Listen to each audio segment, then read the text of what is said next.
Guys, I have a confession to make, and I know it will probably shock some of you, but give me a few minutes to explain, okay? I thought I'd sit down here in my room because it's slightly more colorful and interesting than my studio right now. And I really just wanted to confess something that's been on my heart. I am not a talented artist. And no, that's not me fishing for compliments. And I know, does that surprise you? Do you agree with it? Do you disagree? Are you like, Armine, I know you're nothing special. Calm down. I would agree with you. I'm not special. Let me explain. But first, hi, my name is Armine. I'm a Central Texas artist with a 9-to-5 habit that I'm trying to kick. So thank you for being here. Welcome to this channel.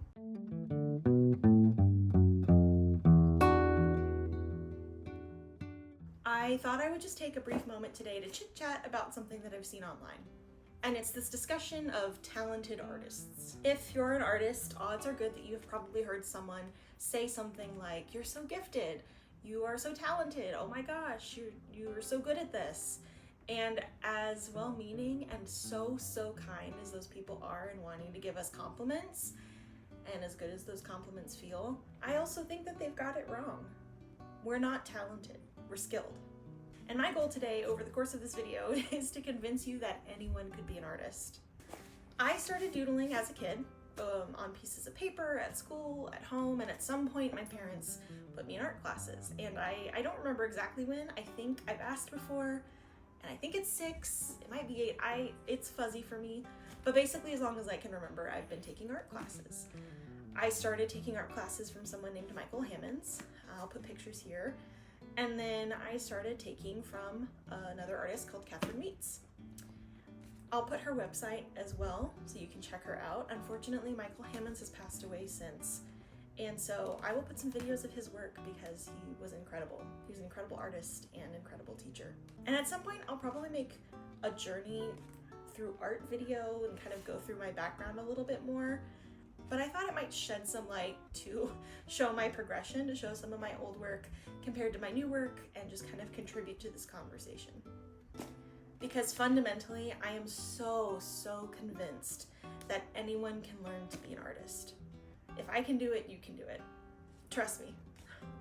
Editing Armine here, I just want to add a caveat to this that I understand a lot of people cannot pay to take art classes for that long. I go over some resources at the end of the video that I think could help, but a lot of people are self-taught. I taught myself digital art and portraiture, so just putting it out there. I didn't clarify in the moment, but there are resources and I go over them at the end of the video. So let's go through some old art.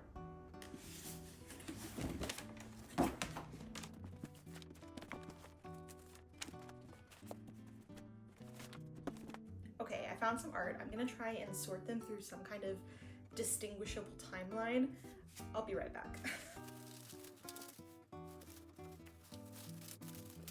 Okay, we're gonna start with just some random cards that I drew. This one was for my mom. This just looks like a couple of figures, but these are like not good, okay? These are kids' drawings. They're very sweet, and I hope my mom enjoyed it. She obviously kept it. But very standard kids drawings. And then we graduate to, clearly I took an interest in horses. You're gonna see a major theme throughout my young adult childhood.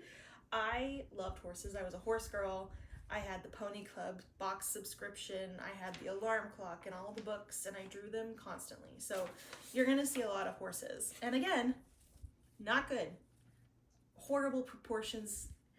It's a horse, you can tell, but it's clearly, it's not good, okay? Keep these in mind.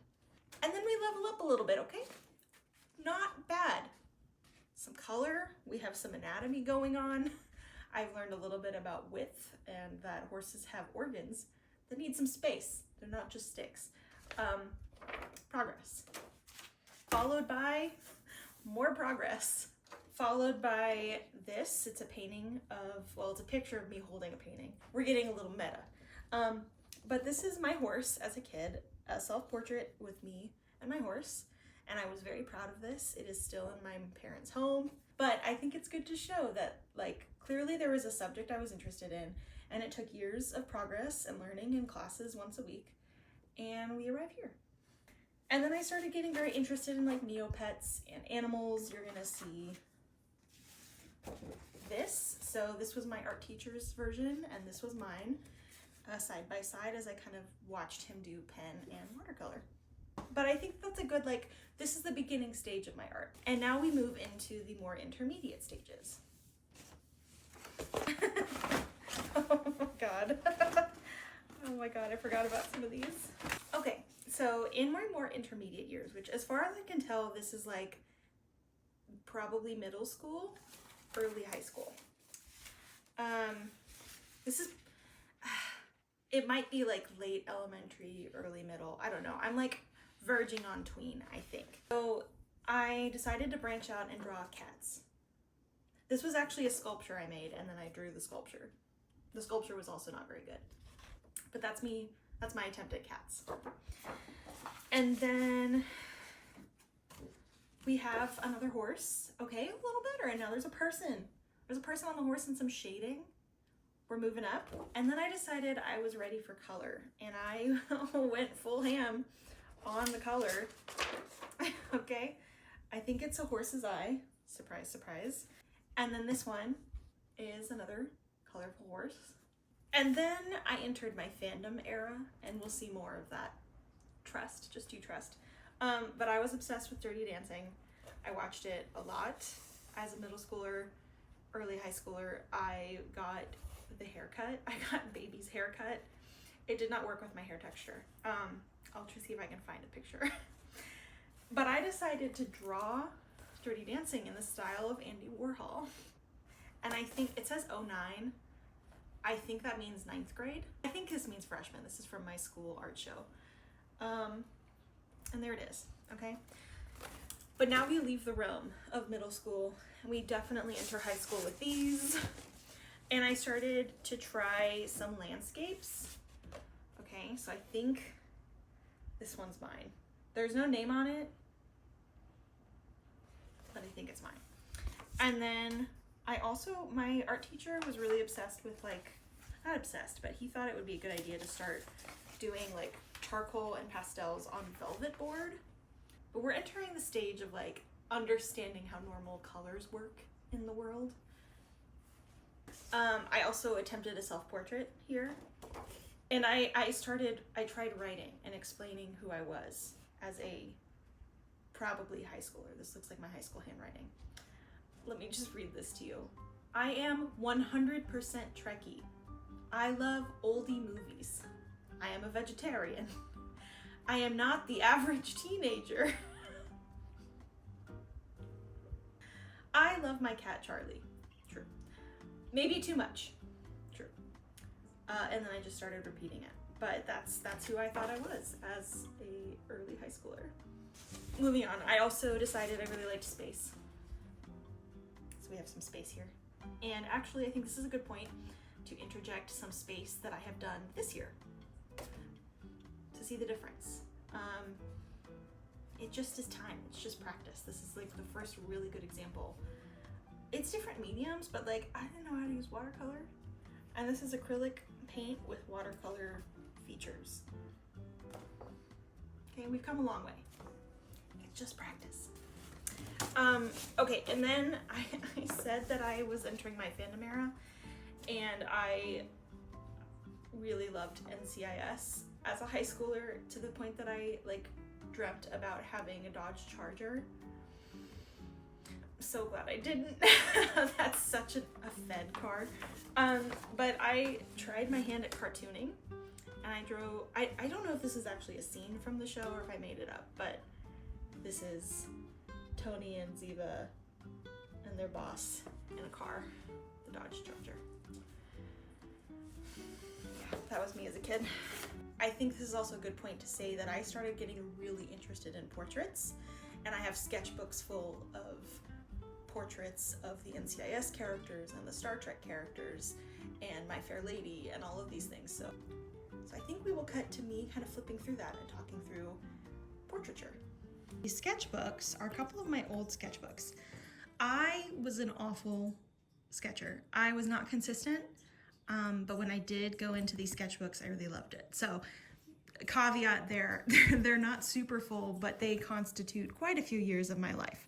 So we'll start with this. This was a gift from a friend, Claire, if you are here, hello. It's from 2011. So if you can see, I started being interested in like gowns and drawing people. I also then skipped a whole bunch of pages I never used, and then I, for some reason, completely started over here. What did I say? NCIS, this is a character from there. Again, failed ball gown, never doing the faces or hands or feet. Ball gown, no face or hands or feet. And then I watched Cats, the musical, the 1999, not the new movie. The new movie can leave. But I was obsessed with this musical, and so I drew 2 of my favorite characters from there, and that was really important to me, apparently. And that's it for that sketchbook, okay? 2011. There's like 7 sketches in here.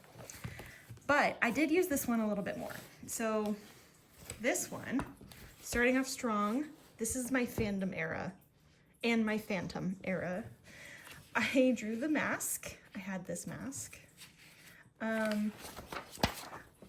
This is Perry the Platypus. Don't know why. There's also some like course notes over here. I started doing colored pencils a lot, and so again, a Cats character. This is one of my dream cars as a kid. It's a 57 Chevy Bel Air. Palm tree. Palm trees were a thing that Michael Hammonds painted quite a bit, so I saw them as imagery throughout my life and decided to just sketch one. And then playing with the colored pencils again, I did a rose. Again, we have a horse. If you can tell, this is Rain from Spirit, okay? Horse girls know. Mufasa. Exciting. I remember this was a failed attempt. I had asked a neighbor and his kid to model for a painting. Sir? Okay, thank you. To model for a painting of Les Mis, like a scene from Les Mis. I took the picture, the neighbor was very kind, and then I never did it. So, Les Mis, okay? Characters from the musical, didn't do the faces or the hands. Artists can relate. This is a flower, I guess, with the water droplet. And that's a cat being ornery. We've got Simba. We have a horse. We have a portrait with no face or hands. I loved this costume though, as a kid. Hey, we're doing faces, y'all. This is Ziva. Holy shit, we've upgraded. So this was the first this was the first portrait I can remember doing ever, and it sparked something in me, so we'll follow that through line. But this is what my sketchbook is. It's a lot of failed stuff, a lot of trying to draw. There's some hands, look at that.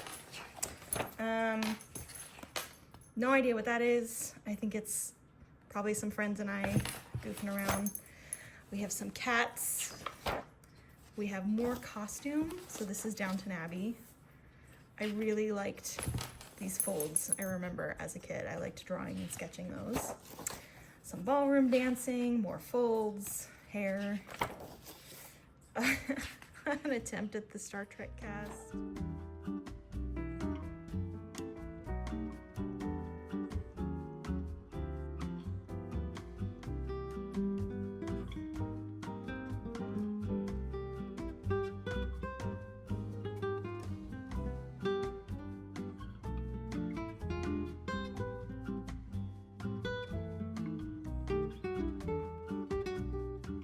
Frozen. I was really proud of this as a kid, I remember.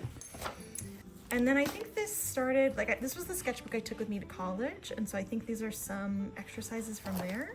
Even at class, I was just kind of winging it. But yeah, that's the gist of it. I don't know what these are. Oh, I do know. If anybody is a musical theater kid, this is Sutton Foster's dog, and I drew it and gave it to her at stage door, so that's what that is. Anyway, it's just to show, this is kind of what kicked off my portraiture, which leads me to the next sketchbook.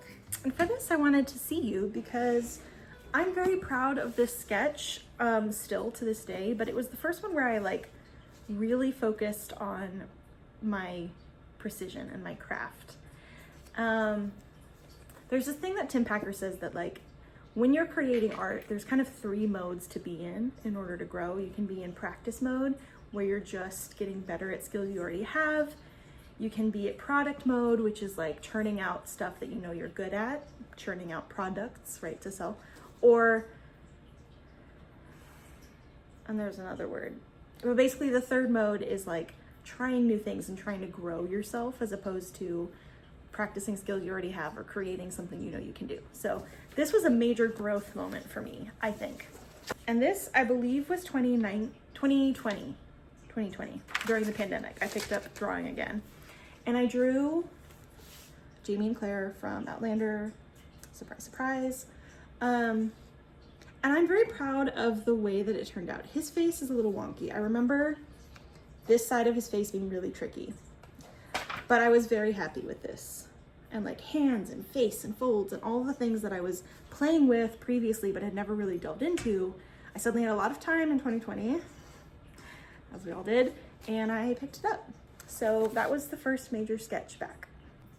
And y'all, I hope that this is helpful because I don't want to be boring you, but I think it is good to see the growth and the bad years and the failed and forgotten stuff is never really a failure. It all kind of compounds. So I hope this is helpful. This is a great example of growth. Okay, so I decided to draw Claire Fraser in a cartoon way. And it was not great, but I took it into my iPad because I had just gotten an iPad with Procreate and gave it a shot on the iPad. So I will put that here. As you can see, they are different. And this one, while not good, is an improvement. So let's move on. This was also a preliminary sketch for a digital sketch that I was creating with friends. Jordy, sir. Sir, can I help you? Jordy. And I will put that sketch here. It turned out very well for what it is, but it really got me going. It kept me interested in playing with digital sketches. So here's a quick montage of some of the sketches that I did on my iPad.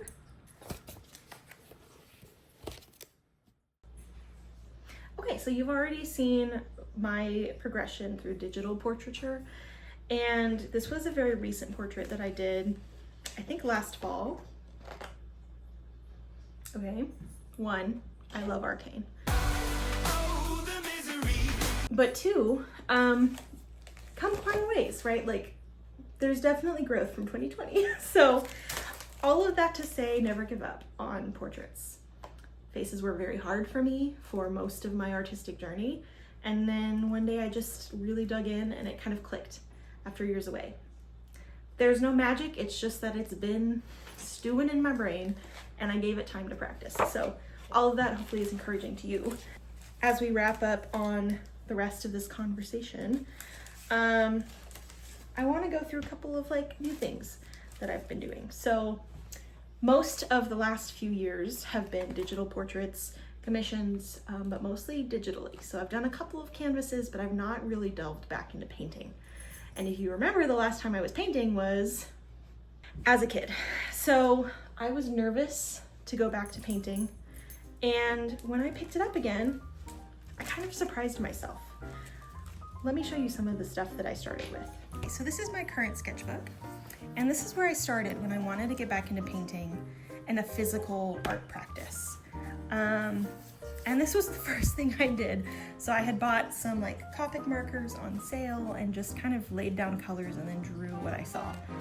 So I was looking at underwater stuff a lot for a project, and that's what came onto the sketchbook. It doesn't have to be perfect or pretty, but there it is. I also did a bunch of random stuff, a kiwi with hair, played with some shapes, drew my living room setup. This is my TV. Some blueberries, some lettering. I was just kind of playing. And a little scene with my cat. And then I bought gouache, which is something I've been wanting to try forever. And it was a blast, but it didn't start perfect, obviously. So the first thing I did was actually in this little guy. Literally from no reference photo, I was just trying to figure out the consistency and how to use gouache. I liked the inking, as you can tell from my sketchbook. And then this one. This was the first, like, I would say, okay piece that I did. This is in April of this year. So this was only two months ago, okay? And I moved back to my big journal for this. This is my second gouache piece, and I was really happy with it. And then this one is where it started clicking. So I started to really understand how to get the colors I wanted, how to use the consistency. I threw down a sketch first and just went over it with gouache. I was really happy with this, and I still really like this. This is a very solid piece, but still April, right? This is a piece inspired by The Last of Us. And I had seen a creator throwing down this gorgeous, like, lush greenery where it's like dark underpainting and then things get lighter as it comes to the foreground, and I wanted to try that. I didn't do it as successfully as she does. I'll put an image of her stuff here. But I gave it a shot, you know, and that's all you can do. This is where I think things started to really fall into place. So I started really playing with earthy tones. I drew the sketch first. This is based on a reference photo that I took in Scotland.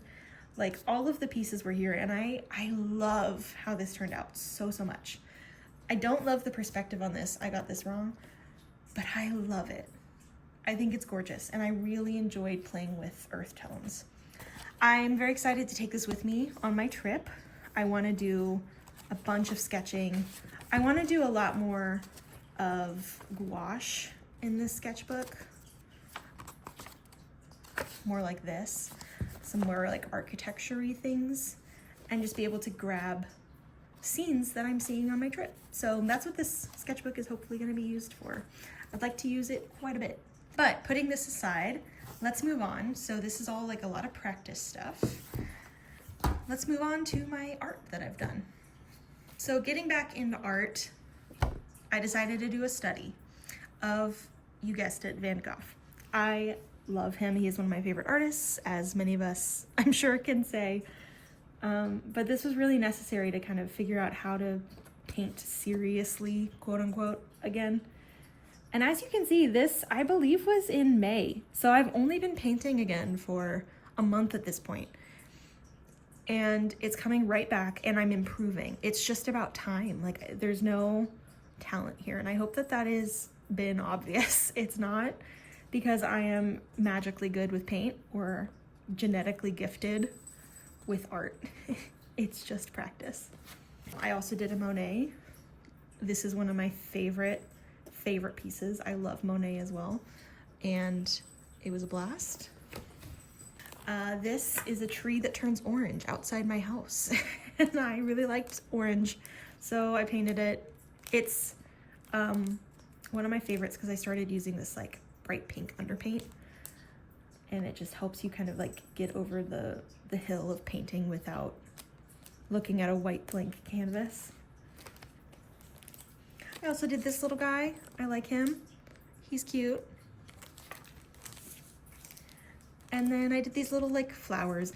I can't explain what they are. I don't know what kind of flower they are. They're based loosely on a reference photo I took, but then I just kind of went for it, and I let the strokes kind of be weird and wonky and a little bit abstract, but it's clearly like a flower and leaves. And then I used a teal underpainting with this like earthy brush stroke on top of it, and Really like it. And then the last one I'll show you is this moon painting I did. I'm really proud of it. I really like what I did here. It's a huge improvement on every other space item that you've seen in this video. So yeah, I think it's really cute. That's all. Anyways, I could keep going, but hopefully by now you've kind of seen that there's nothing magical about this process. It is practice and dedication and the desire to do it. So while I do believe that art, the way that you feel when you see it and the process of creating it, there's something a little magical in that. Art itself, or the skill of art, just practice. Regardless of what the AI bros tell you, and I could create a separate video on that. I probably will at some point. Don't listen to them. I hope that the takeaway you get from this is that if you want to do art, if you want to be an artist, go do it. Just start, practice. Sign up for a course on Skillshare. Go to a local art school. Practice from artists on YouTube giving tutorials. Just sketch and draw, keep it ugly in your sketchbook, just play, and you will learn. I believe you can do this if you want to. If you want to. Anyways, if you have enjoyed this video, hopefully it was insightful. Hopefully we all got a laugh at young Armine. I know that I am. But consider giving this video a like. And if you've liked me, hey, I would just ask you consider subscribing. It would really help me. But either way, I have really enjoyed this time. I've loved kind of going through my own journey and looking back and being reflective, seeing how silly I was, and also how far I've come. And that's exciting. So I hope you enjoyed. Stay safe, stay cozy. Peace. Just because I think we all should see a cute kitty.